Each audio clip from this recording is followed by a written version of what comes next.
That day, the rescuers found 38 cats in the house. Among them was one that stood out. She could barely breathe, lying there with half-closed eyes, completely still. No one believed she could be saved. The house was in terrible condition. Filthy floors, a foul smell, no food or water.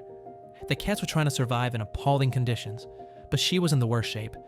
Her body was emaciated and her skin was covered in sores. She didn't move, not a single sound came from her. When they carried her out of that nightmare, it was clear that time was running out. They rushed her to a vet clinic, but after the examination, the doctor just shook his head. The chances were slim, but the rescuers weren't ready to give up. As long as she was breathing, there was hope. They contacted another clinic, one that was willing to fight for her life. A long healing process began. Her body was covered with fleas, literally eating her alive. The doctors cleaned her fur, treated her wounds. Her starving body couldn't take food right away, so they fed her small amounts gradually. A day passed, she was still lying motionless, and then her tail twitched. Then she weakly moved her paw. That was the turning point. She started fighting for her life. Weeks went by. Her condition slowly improved.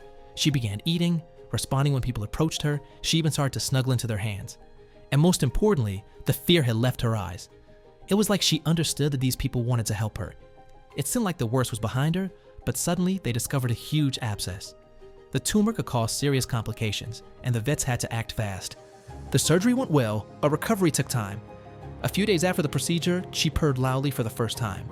When she was strong enough, one of the vets took her in for temporary care.